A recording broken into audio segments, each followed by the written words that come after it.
Si penganiaya yang bertobat. Kisah Paulus yang bertobat. Kisah Para Rasul 9 ayat 1-18.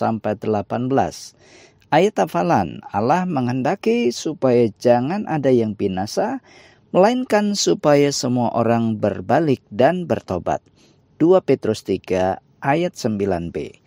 Shalom anak-anak. Mungkin ada di antara kalian yang pernah melihat seseorang yang suka mengganggu teman-temannya, entah di sekolah atau di sekitar rumah. Rasanya menjengkelkan ya. Tahu nggak, Saulus dulu adalah orang yang suka membuat orang-orang takut, terutama mereka yang percaya kepada Yesus. Tapi Tuhan punya rencana besar untuk hidupnya. Begini ceritanya. Saulus adalah seorang yang sangat berpengaruh pada masa itu.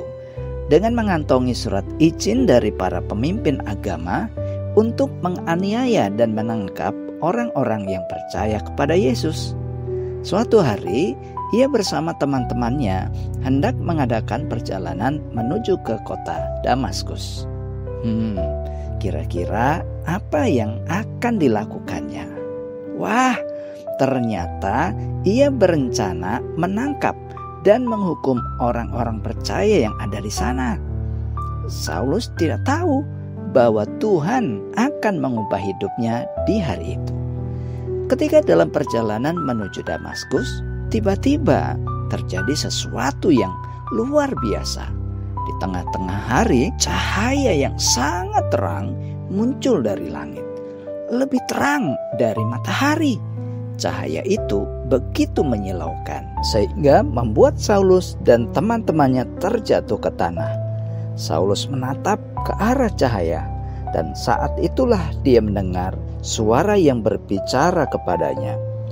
Saulus, Saulus, mengapa kamu menganiaya aku? Suara itu berkata. Saulus kebingungan dan takut. Dia bertanya, "Siapa engkau, Tuhan?" Suara itu menjawab, Aku adalah Yesus yang kamu aniaya. Wah, bayangkan anak-anak, Yesus sendiri berbicara kepada Saulus. Yesus mengatakan bahwa setiap kali Saulus menyakiti pengikutnya, itu sama seperti menyakiti Yesus. Saulus sangat terkejut. Dia menyadari bahwa Yesus benar-benar Tuhan dan bahwa dia hidup. Dengan suara gemetar, Saulus bertanya, "Tuhan, apa yang engkau ingin aku lakukan?" Yesus menjawab, Bangunlah dan pergilah ke kota. Di sana kamu akan diberitahu apa yang harus kamu lakukan. Nah, setelah itu anak-anak, cahaya itu menghilang. Tapi ada satu hal yang aneh. Saulus tidak bisa melihat apa-apa saat itu. Dia menjadi buta. Teman-teman Saulus kebingungan. Mereka juga melihat cahaya itu, tapi mereka tidak mengerti apa yang sedang terjadi. Mereka mendengar suara, tapi tidak tahu apa yang dikatakan. Akhirnya mereka membantu Saulus berdiri dan membimbingnya ke dalam kota Damaskus. Bayangkan anak-anak, sebelumnya Saulus itu adalah seorang yang kuat dan berani. Tetapi sekarang dia harus dibimbing seperti seorang anak kecil. Dia tidak bisa melihat, hanya bisa merasakan debu yang ada di kakinya. Namun di dalam hatinya hanya ada satu hal yang dia pikirkan, Yesus. Saulus sadar bahwa hidupnya tidak akan pernah sama lagi. Setelah sampai di kota, Tuhan mengutus seorang yang bernama Ananias untuk menolong Saulus. Ananias awalnya takut karena dia tahu Saulus adalah orang yang sangat jahat terhadap orang percaya. Tapi Tuhan berkata kepada Ananias bahwa Saulus telah berubah dan sekarang akan menjadi hamba Tuhan. Ananias pun pergi menemui Saulus, meletakkan tangannya di atas kepala Saulus dan berkata, Saulus, saudaraku, Tuhan Yesus telah menyuruh aku untuk datang agar kamu bisa melihat lagi.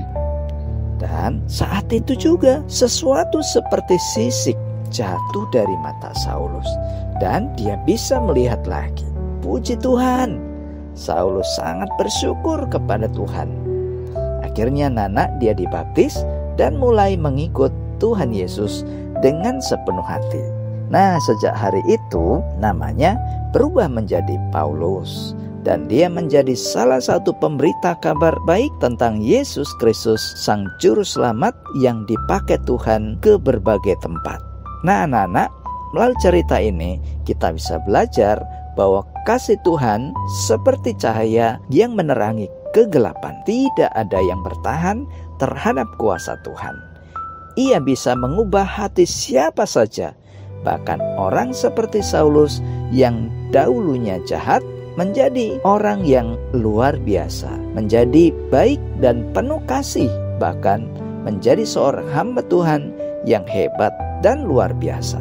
Jadi, jika ada temanmu nakal, jahat, atau suka mengganggu, doakan supaya bertobat, sebab Allah menginginkannya.